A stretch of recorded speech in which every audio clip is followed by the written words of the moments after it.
So moving on to the next theme, we're going to talk about grade 12 masteries. But before that, what exactly is a mastery?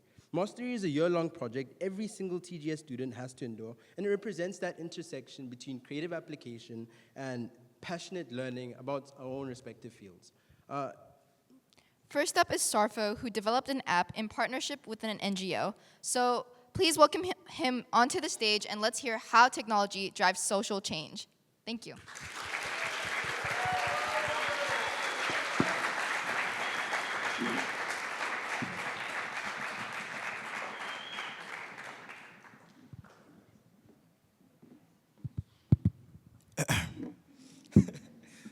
Hello, everyone.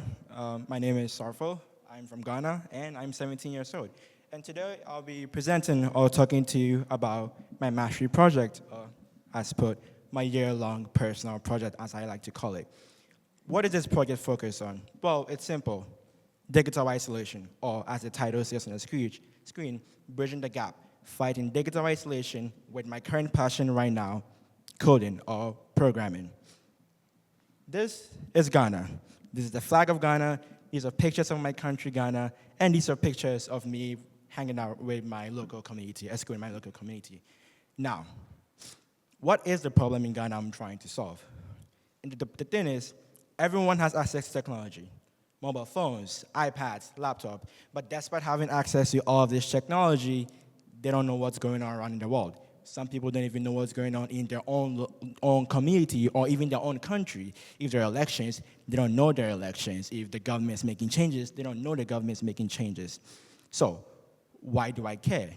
Why do I care so much that despite people having access to easy technology or tools that help them a lot, they don't know what's going on?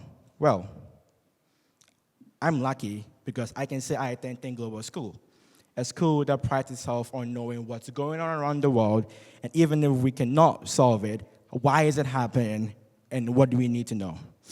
On top of that, I'm an aspiring software engineer.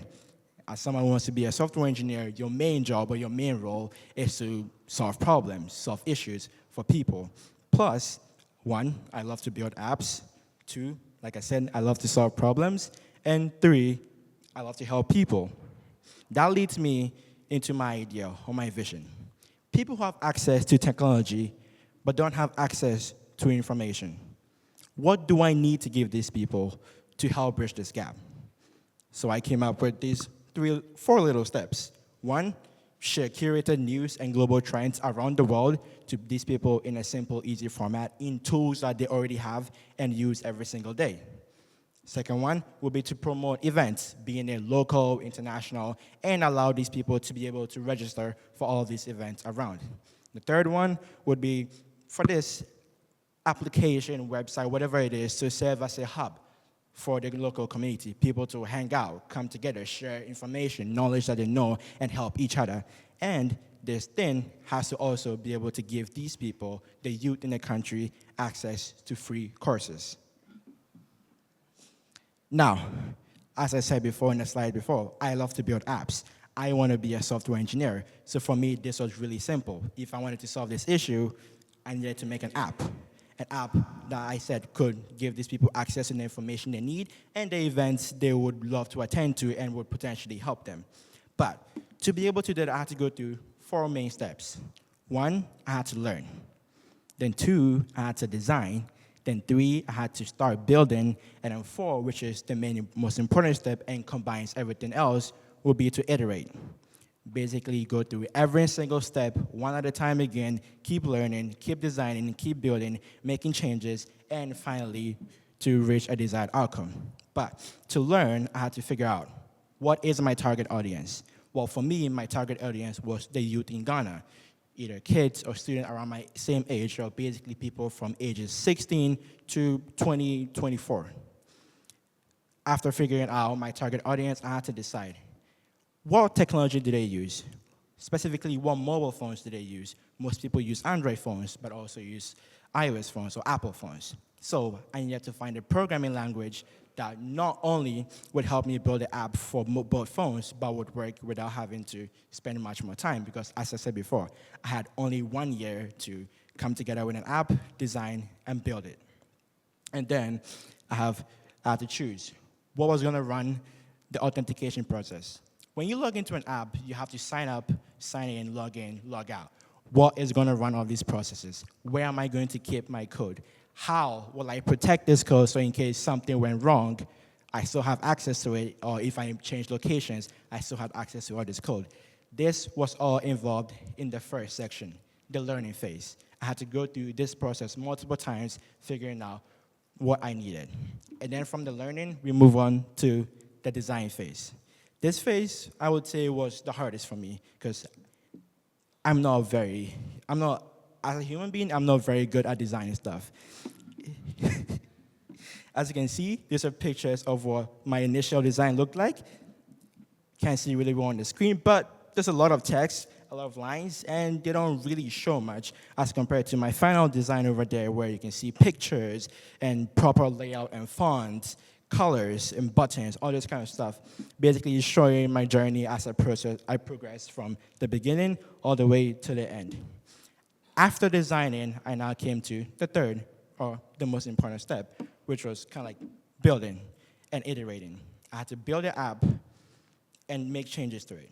And to do that, I needed to figure out a system, a way where not only would I be able to build and keep track of what I'm doing, but I will be able to update my testers, or people who essentially be using the app and helping me build, track also what's happening. So I had a spreadsheet, or simply put, a Google Docs, where I recorded what did I need to do today, what do I need to do tomorrow, what has already been done, what needs to be done, and then I shared it with the people who were going to help me test it.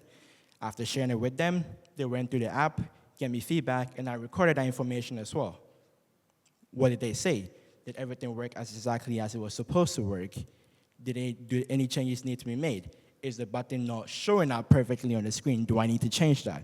All of that was done in these two Google Docs over here.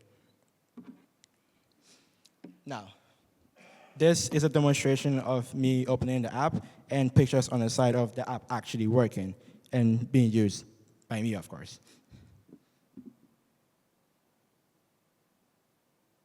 So over here, you can see as I open kind of like a new section, like giving someone access to, as the title says, AI.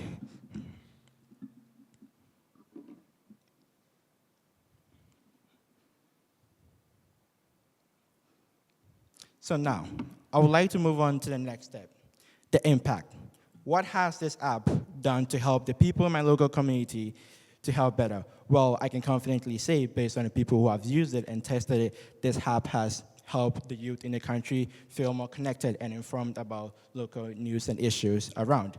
Also, it has helped kind of like break the digital isolation issue I set out to solve in the beginning, using a tool that everyone already has. 3, I help share news about technology, sustainability, and updates in a simple way. Everyone has a phone. All they need to do is download the app, go into it, and they have access to any information they need. Also, this app not only helps solve the issue, but it helped build confidence, awareness, and helped bring the community together as one, as people came together to the same event and shared information and knowledge they already knew with each other. Next step for me right now would be to fully launch the app across the whole country and to partner up with more NGOs to distribute and share this app, possibly in other countries in Africa as well. To me, this project wasn't just about technology or my passions or ambitions. It was about access. It was about making sure the young people in my country, the youth,